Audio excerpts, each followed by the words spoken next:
Day 53. Nancy Guthrie is still missing. And analysts examining this investigation have identified a pattern in the 3 dates under active scrutiny that no official has publicly addressed. January 11, January 24, January 31 into February 1. 3 dates. 3 active investigative focus points. All 3 fall on a weekend. January 11 is a Sunday. January 24 is a Saturday. January 31 is a Saturday, and the abduction occurred in the early hours of Sunday, February 1. That alignment is not a scheduling coincidence. In criminal investigations, when a suspect's activity clusters consistently on specific days of the week, that clustering carries evidentiary weight. It reflects the structure of the suspect's own life, their work schedule, their travel constraints, their available windows. Brian Fitzgibbons, Director of Operations at USPA Nationwide Security, said this directly on the March 21 episode of Nancy Grace's Crime Stories podcast. His assessment was specific. All 3 dates fall on weekend nights, and that pattern is, in his word, extremely probative. He posed the question that no official has answered. Is this someone who traveled a distance to Tucson? Someone working elsewhere during the week, returning on weekends to conduct what he called reconnaissance?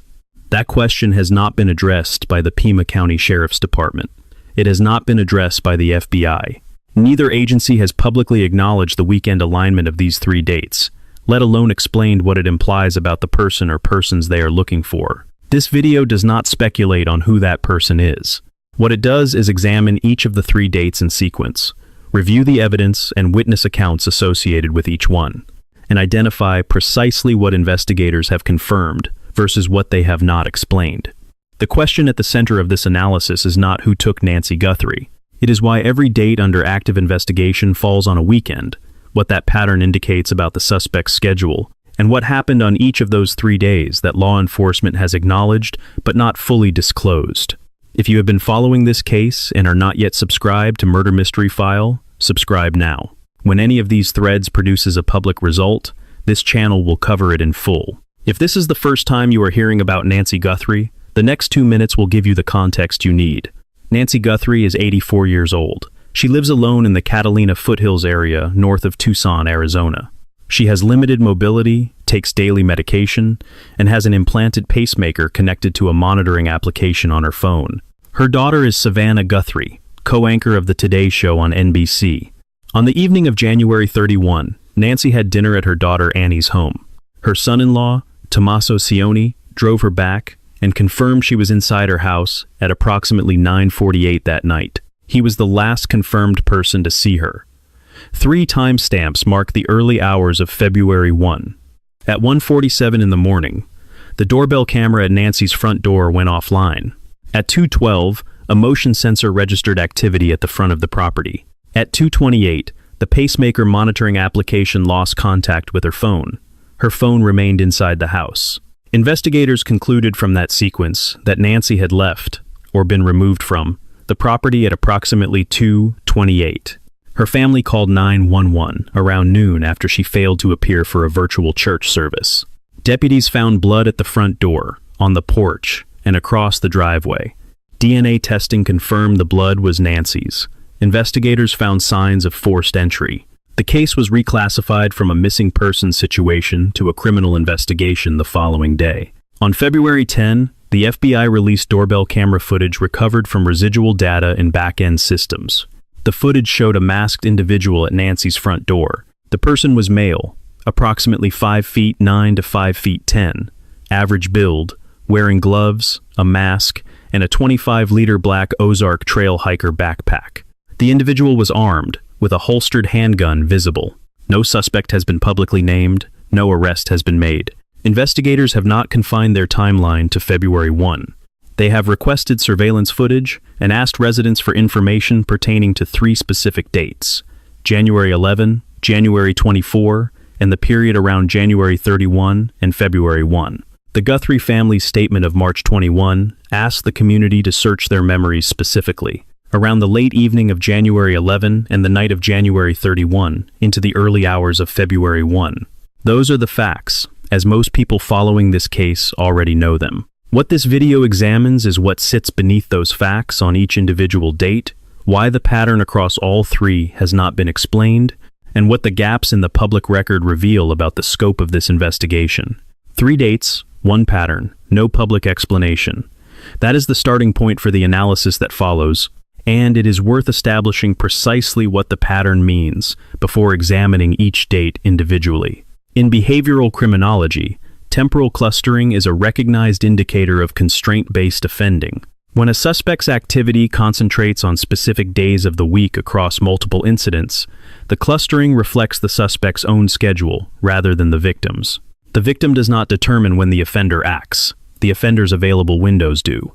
3 consecutive weekends of activity in the same neighborhood, directed at the same target, points toward a person whose weekday hours are not available for that activity. Brian Fitzgibbons stated this plainly on the record.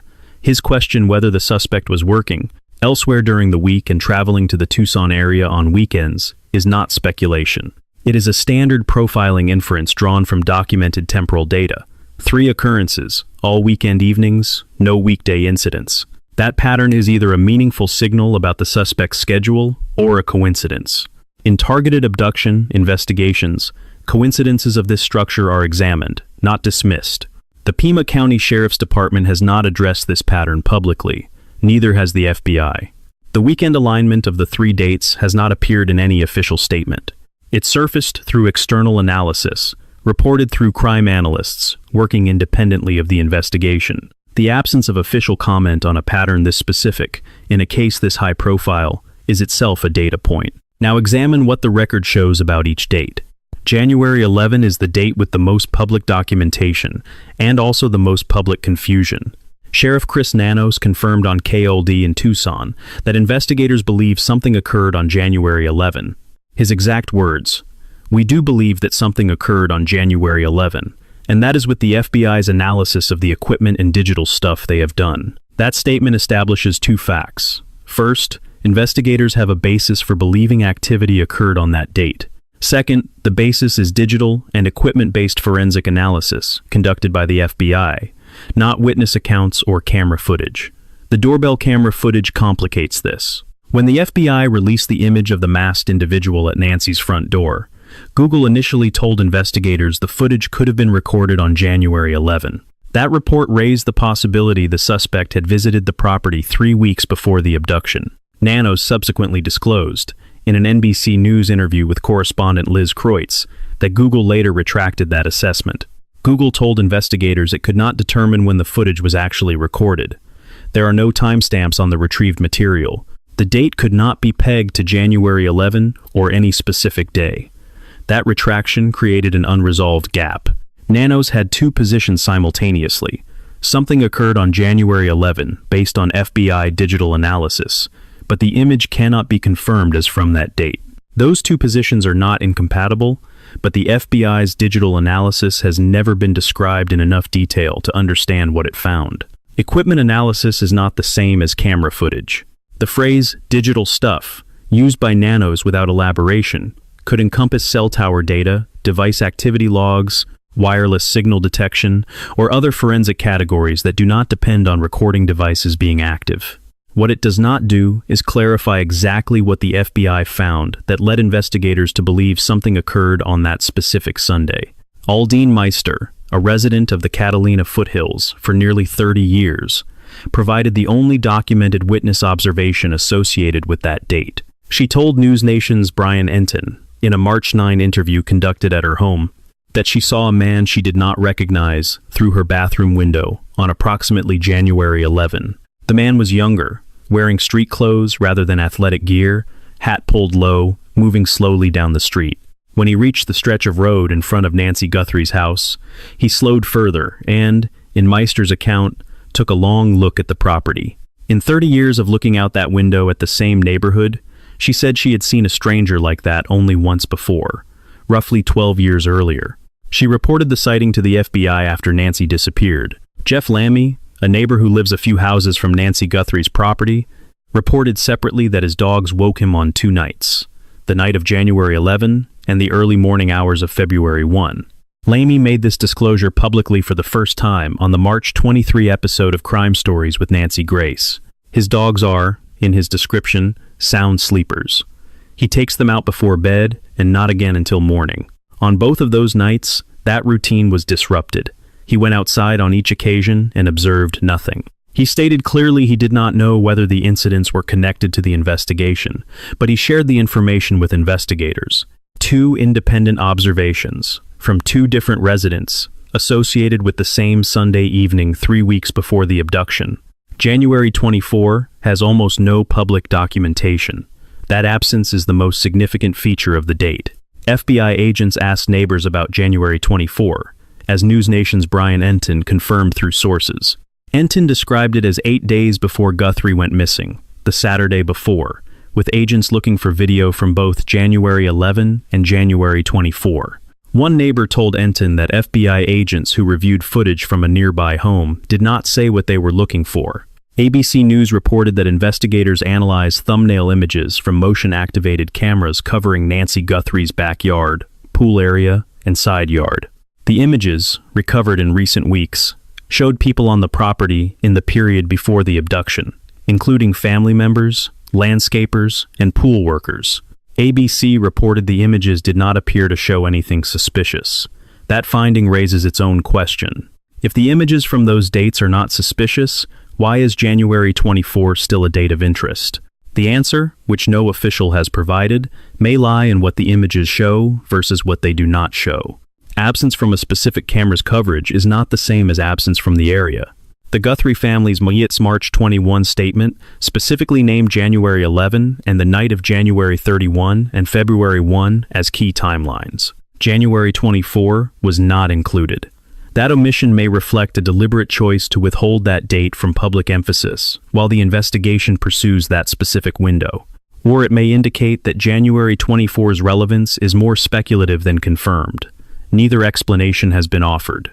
3 dates. The first has documented witness observations and confirmed FBI digital analysis with unspecified content. The second has confirmed FBI interest and no public documentation of what was found or sought. The third has a suspicious vehicle, a confirmed abduction, and a neighborhood that one on-scene reporter described as a maze at night, with no streetlights and unreadable street signs after dark. Someone familiar with that neighborhood after dark was operating in it on the night of February 1. The question the weekend pattern raises is when they became familiar with it. The Guthrie family's statement in March said someone knows something, and that it is possible a member of the community has information they do not even realize is significant. That framing applies precisely to the 3 dates under examination. A person in Tucson who noticed an unfamiliar vehicle on a Saturday morning in January, or an unfamiliar face in the neighborhood on a Sunday evening, may not have connected that observation to Nancy Guthrie's disappearance. Subscribe to Murder Mystery File if you want continuous coverage of this case, and leave your analysis in the comments, because the pattern across these 3 dates is the layer that most coverage has not stayed with long enough. If investigators are building a behavioral profile from the weekend pattern, they are looking for a person with a specific kind of schedule. That profile narrows the field considerably, but the narrowing only produces results if someone who knows that person, or who observed that person in the Tucson area during January, provides the connection that investigators cannot make from digital evidence alone. The weekend pattern is the first layer. The second layer is what each date contained that has not been fully accounted for. And the third layer is the one that changes the scope of everything that preceded it. Jeff Lamey's dogs woke him twice. That detail, reported publicly for the first time on March 23, is the most precise behavioral corroboration available for the weekend pattern. 2 nights, both weekend evenings, both dates under active investigation. The same animals, the same household, the same disruption to a routine that had not been disrupted before and has not been disrupted since. Lamey was careful with his language. He said he did not know whether there was a correlation. He said it could be coincidence.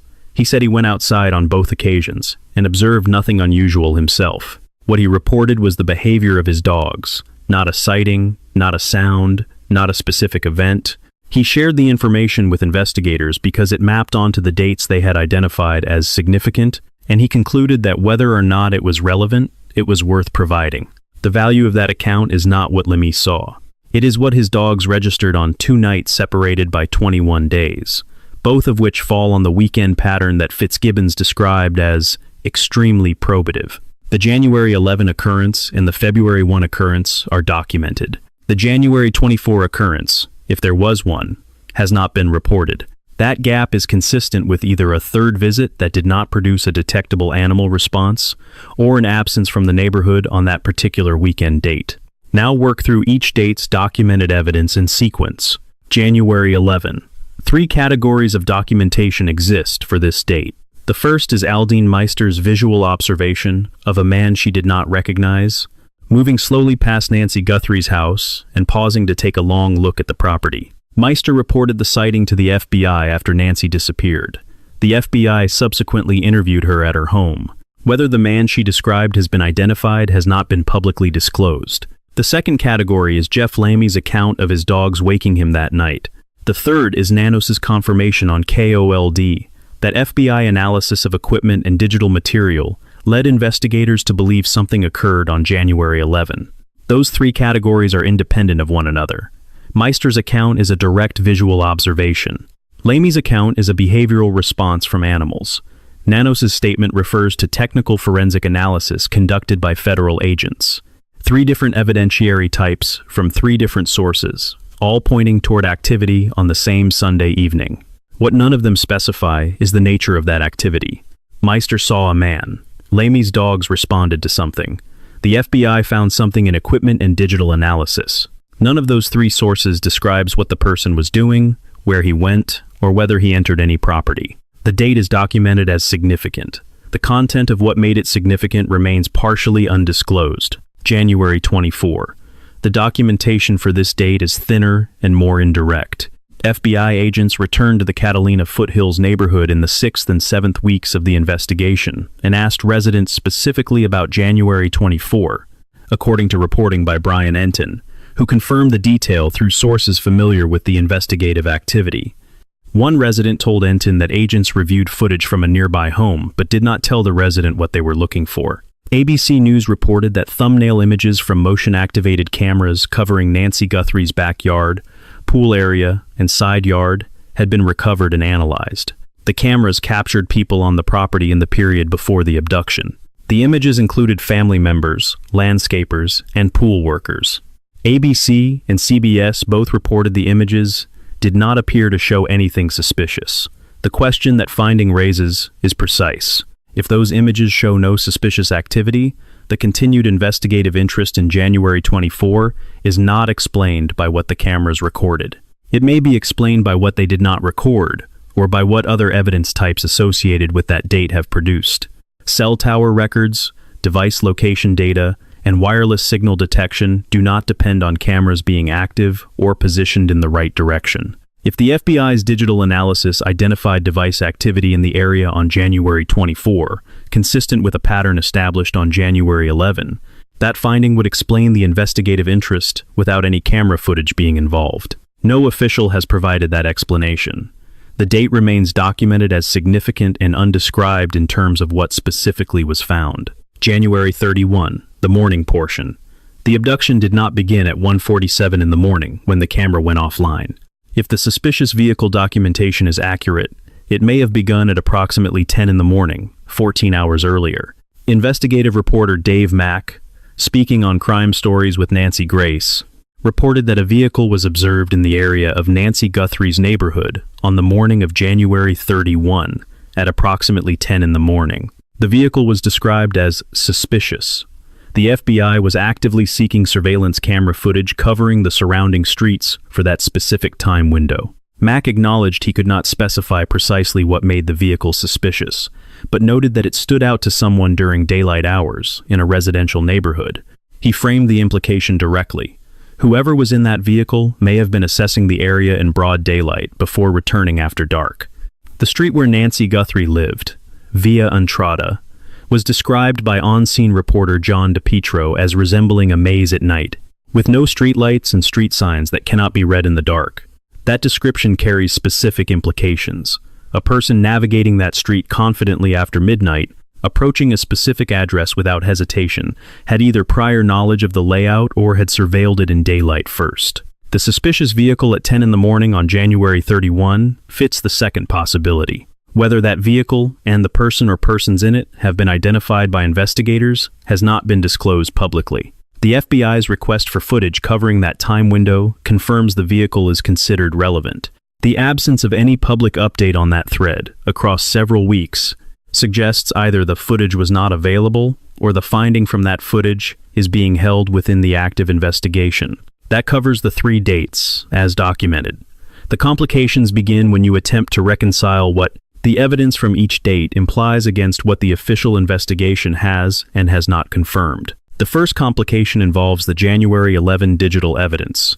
Nano stated that FBI analysis of equipment and digital material established that something occurred on that date. He did not describe what type of digital evidence the FBI analyzed. In the context of this investigation, the categories of digital evidence that have been publicly referenced include cell tower records, which the FBI began collecting in the first days after Nancy disappeared, pacemaker application data, doorbell camera back-end systems, and internet connectivity records from the neighborhood.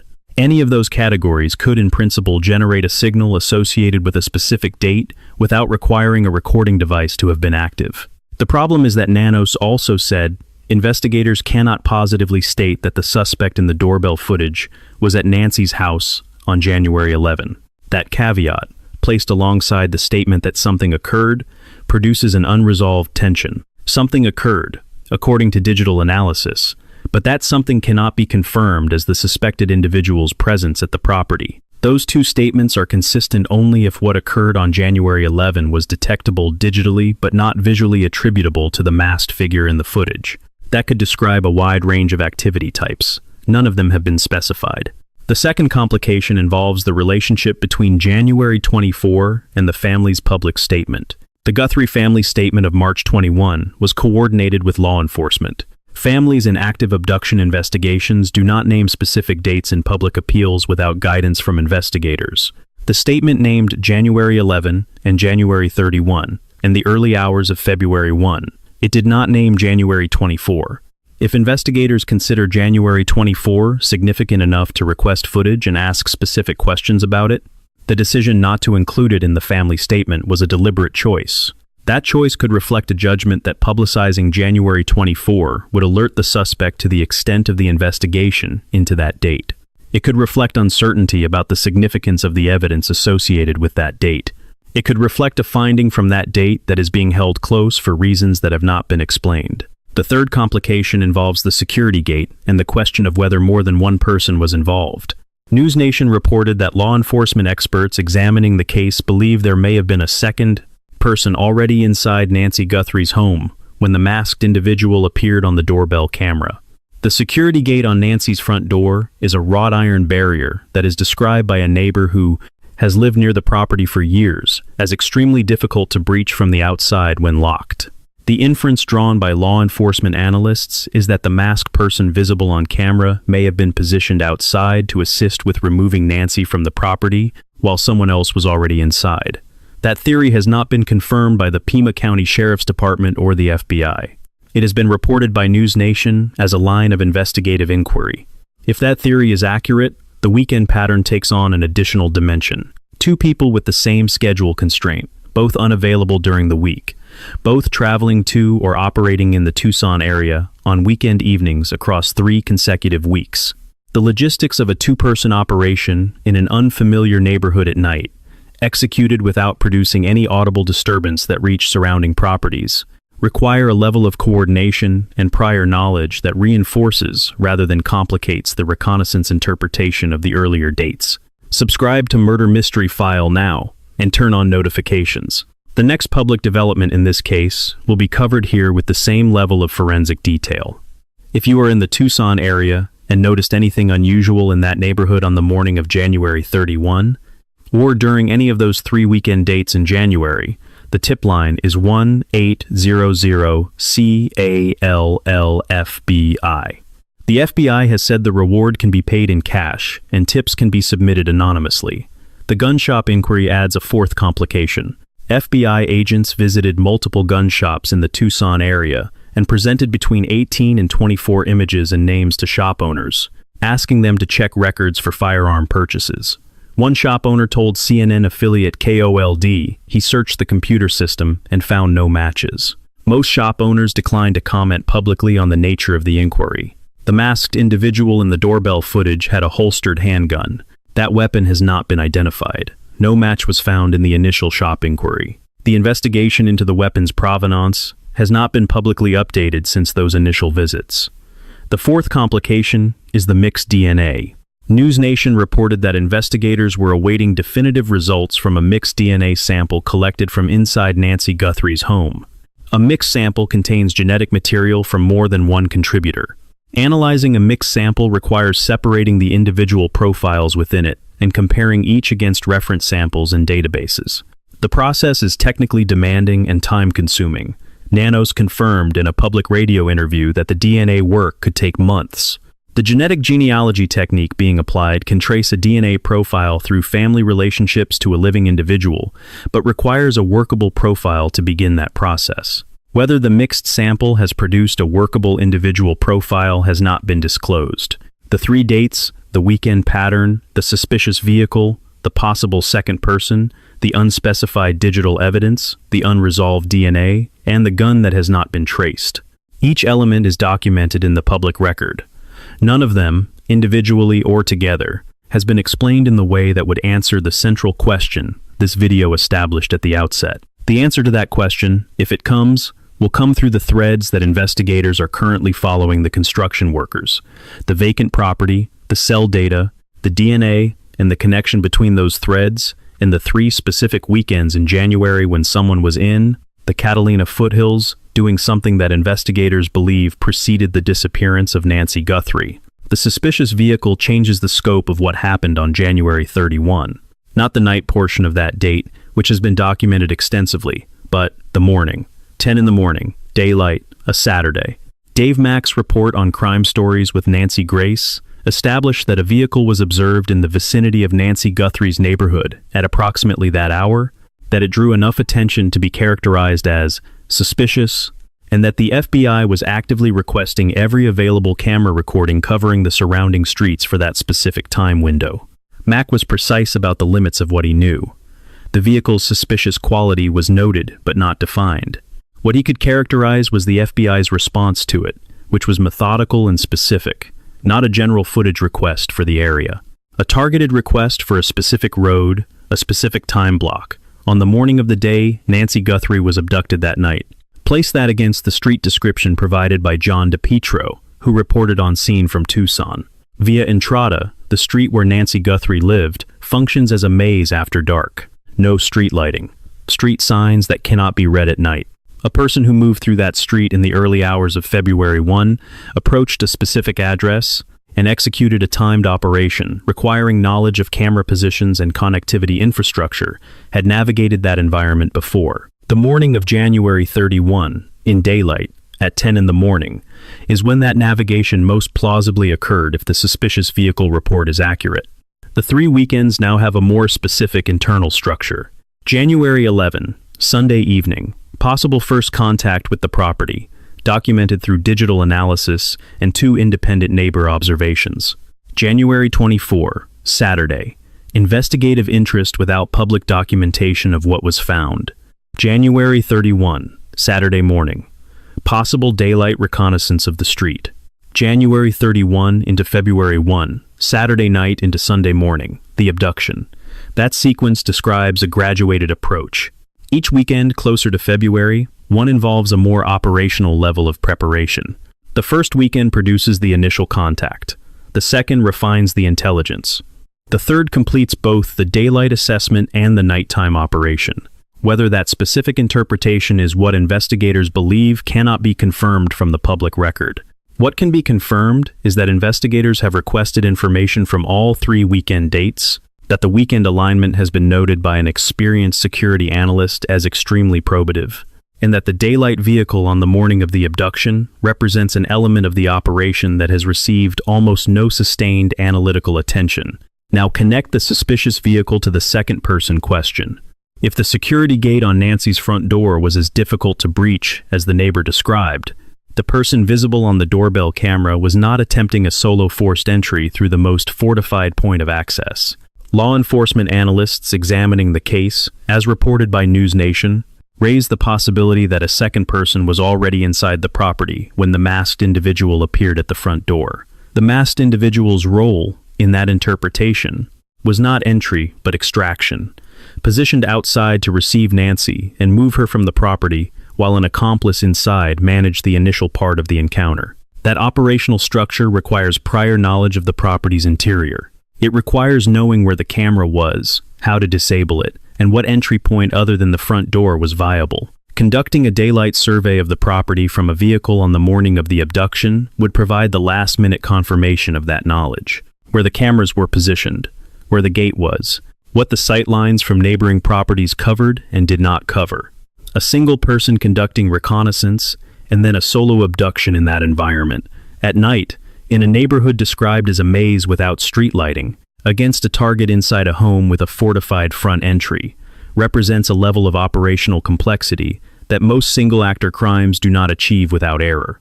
Two people, coordinating across 3 weekends with a daylight assessment on the morning of the operation, represents a different category of planning. The weekend pattern applies to both. Two people with the same schedule constraint, both available on weekend evenings, both absent from the Tucson area during the working week. Fitzgibbons's question about whether this was someone traveling to Tucson on weekends extends naturally to more than one person. A crew, a partnership, a coordinated unit all would produce the same weekend clustering in the temporal evidence if all members shared the same availability constraint. This is the connection that changes how the 3 dates read when placed in sequence. They are not 3 separate incidents of interest.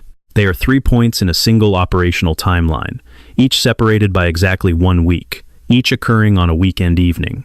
The interval between them is too regular to be coincidental and too compressed to reflect anything other than deliberate planning toward a fixed endpoint. Former FBI Special Agent Jennifer Coffindaffer assessed the family's March 21 statement as pointing directly to January 11 as a trial run. Her phrasing was, "Such a risky move. If he had been seen on the 11th, maybe Nancy would never have been taken." That assessment treats January 11 not as an ambiguous date of general interest, but as a specific operational visit, a test of the target environment before the execution date. Coffindaffer's framing is her own analysis, not a confirmed finding from the investigation, but it is consistent with the evidence pattern. A date 3 weeks before the abduction, with documented suspicious activity, followed by a second date 1 week later, followed by a final reconnaissance and execution across the last weekend. The digital evidence from January 11 that Nanos referenced without specifying sits at the center of that interpretation. If what the FBI detected on January 11 was a device signal, a cell tower registration, a wireless detection of some kind, that finding would establish presence in the area on that specific date without requiring camera footage. A device carried by the same person or persons on January 24 and January 31 would produce a trackable pattern across all 3 dates. That pattern, if it exists in the data, would not only confirm the 3-weekend timeline, it would provide a connective thread between the dates that points toward a specific device, a specific carrier account, and potentially a specific identity. That thread is the most likely explanation for why the FBI considers all 3 weekend dates to be connected investigative focus points. It is also the most likely explanation for why the investigation has not produced a public announcement. Cell and device data tracing in an active kidnapping case does not produce a publicly disclosable result at the point where the data is obtained. It produces leads that require additional verification before any action can be taken. The investigation may be substantially further along than the public record suggests. Former FBI Special Agent Jennifer Coffindaffer said exactly that when she wrote in March that the case is red hot behind the scenes and that investigators are dealing with more leads than most cases ever produce. That assessment, from a source with direct knowledge of how federal investigations of this type operate, is consistent with an investigation that has significant non-public evidence it is actively working to bring to the threshold required for an arrest. Share this analysis if you are following this case, and leave your interpretation of the 3-weekend pattern in the comments below. The question of what connects January 11, January 24, and January 31 is the one that has not been publicly resolved. An audience analysis from people following this closely has been among the most substantive this channel has seen on any case. The tip line remains open at 1 800CALLFBI, day 53. Here is where the investigation stands. Nancy Guthrie has not been found. No suspect has been publicly named. No arrest has been made. The dedicated task force consists of 5 Pima County Sheriff's Department officers working full-time alongside FBI agents, assigned from the Phoenix field office. Sheriff Nanos has said publicly that the department's full resources can be redirected to the case immediately if a significant development warrants it. The forensic work is the most significant active thread. A mixed DNA sample collected from inside Nancy Guthrie's home is under analysis. Mixed samples require separation of individual genetic profiles before any comparison can be made against reference databases. Nanos confirmed in a February radio interview that the process could take months. The FBI's Phoenix field office, when asked about the DNA work, declined to comment, citing the standard policy against discussing active investigations. Genetic genealogy techniques are being applied, according to CBS News. That methodology can produce identifications from partial profiles by constructing family trees and cross-referencing them against publicly available genealogy data, but requires both a workable profile and sufficient time to trace through the genealogical branches. The gloves found approximately 2 miles from Nancy Guthrie's home have been definitively ruled out as a lead. DNA from those gloves traced to a local restaurant worker, with no connection to the case. The genetic material from the gloves did not match anything in the FBI's National Criminal Database, and did not match the samples collected from inside the house. The neighborhood canvassing has continued beyond the initial weeks. FBI agents have returned to the Catalina foothills to ask specific questions about the vacant property near Nancy's home, the neighbor who moved out before the disappearance, and individual construction workers active in the area during January. Those inquiries, confirmed through sources by Brian Enton of News Nation, reflect an investigation that is tracing the access history of the neighborhood, rather than continuing to cast a wide net for general leads. The gun shop inquiry has not produced a publicly reported result. FBI agents showed between 18 and 24 images and names at multiple Tucson area gun shops, asking about purchases. One owner told CNN affiliate KOLD he found no matches in his records. Other owners declined to comment. The holstered weapon visible in the doorbell footage has not been publicly identified or traced. The tip line volume has tapered from its initial surge, which numbered in the tens of thousands. The FBI acknowledged the reduction in a statement in early March. Former FBI Special Agent Jennifer Coffindiffer argued publicly that the reduction is not a sign of investigative stagnation, but a sign that the case has moved. From the phase in which broad public tips drive the investigation to the phase in which specific forensic threads are being developed to their conclusions. 2 questions remain at the center of this case that the 3-date analysis does not resolve. The first, what specifically did the FBI's analysis of equipment and digital material detect on January 11? Nanos confirmed the finding exists and attributed it to FBI forensic work. He did not describe its nature. That description, when it eventually becomes part of the public record, will either confirm or complicate every interpretation of the 3-weekend timeline that analysts have offered. The second, the suspicious vehicle observed at approximately 10 in the morning on January 31 has not been publicly identified or eliminated from the investigation. If that vehicle was connected to the abduction that followed that night, it represents the most direct pre-operational evidence in the case. If it was not connected, that finding has also not been stated. The silence around that specific thread, sustained across several weeks of active media attention, is consistent with either a developing lead or an inconclusive result that the investigation has set aside. Nancy Guthrie's family, in their most recent public statement, said they believe people in the Tucson area hold the key to resolution. They said someone knows something. They said no detail is too small. Those statements apply directly to the 3 January weekends. Someone may have seen a vehicle they did not recognize. Someone may have noticed a face that did not fit the neighborhood. Someone may know a person whose schedule changed in January, who was away on those specific weekends, who came back different, or said something that did not fit.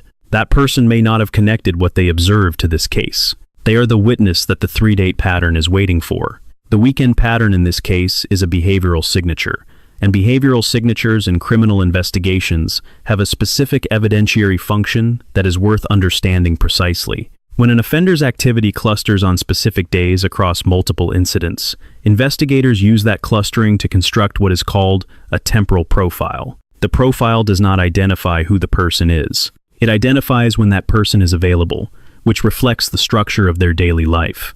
Work schedules, family obligations, travel constraints, and institutional routines all produce temporal patterns in criminal behavior. A person who is consistently available on weekend evenings and consistently absent during weekday hours has a profile. That profile narrows the field of candidates who could have conducted 3 consecutive weekends of activity in a specific neighborhood without being detected by anyone who knew them in their ordinary context. What this case teaches us about how temporal profiling intersects with community-level witness evidence is directly applicable to anyone following this investigation. Fitzgibbons's question about whether the suspect traveled from elsewhere to Tucson on weekends is not rhetorical.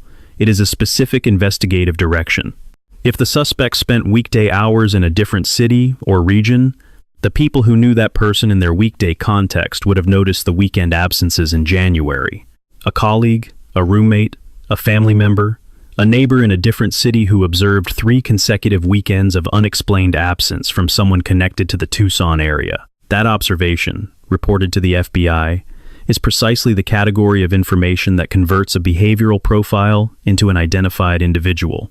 The pacemaker application data in this case also carries a lesson that extends beyond this specific investigation. Nancy Guthrie's pacemaker monitoring app produced a timestamp at 2:28 in the morning on February 1, when it lost contact with her phone. That timestamp, derived from a medical device application rather than a dedicated recording system, became one of the most precise pieces of timeline evidence available to investigators. Medical device applications generate continuous logs of connection status, activity levels, and GPS data where applicable. For elderly individuals living alone, those logs represent a form of passive documentation that persists even when cameras are disabled and internet connectivity is disrupted. Families of elderly relatives with implanted devices or health monitoring applications should know that this data exists, understand how it is stored, and be aware that it can be preserved and requested by law enforcement. In this case, a single disconnection timestamp provided investigators with a window of less than 41 minutes, during which the abduction most likely occurred. What this case teaches us about the relationship between daytime reconnaissance and nighttime operations in targeted residential abductions is relevant to the suspicious vehicle report from January 31. Residential neighborhoods are most observable in daylight. Street layouts, camera positions, gate configurations, neighboring sight lines, and access points are all accessible during morning hours, when the activity of a slow-moving vehicle attracts less immediate alarm than it would after dark. The pattern of a daylight assessment followed by a nighttime operation is documented in abduction case literature and is consistent with the timing sequence this case appears to contain. If you live in a neighborhood where an elderly person lives alone, and you observe a vehicle moving slowly through the area on a weekend morning, taking apparent note of specific properties, that observation is worth recording and, if a subsequent incident occurs, immediately reporting.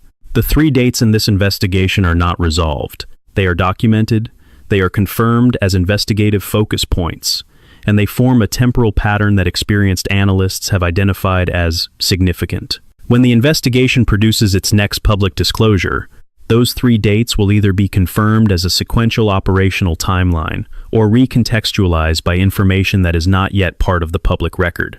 Murder Mystery File will cover that disclosure when it occurs, with the same level of source-specific analysis applied here.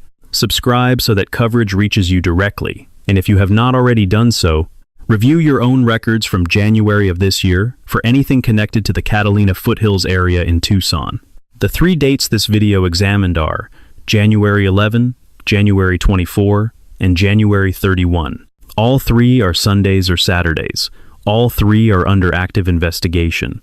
None of the 3 has been fully explained in any official public statement. The pattern they form, across 3 consecutive weekends, points toward a person or persons whose availability was structured around that specific weekly interval.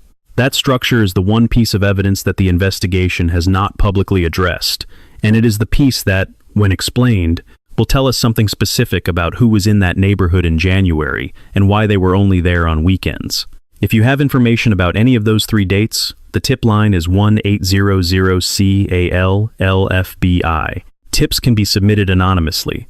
The reward exceeds $1 million. Murder Mystery File will be here when the next piece of this case becomes public. Subscribe and share this video with anyone who has been following the investigation, because the 3-weekend pattern is the analytical thread that most coverage has not followed to its end. The question that this investigation has not answered is the one worth carrying out of this video. If someone spent 3 consecutive weekends preparing to take Nancy Guthrie, someone in their weekday life noticed they were gone. Who is that person, and have they called the FBI? Day 53. 3 dates. No explanation. Nancy Guthrie is still not home.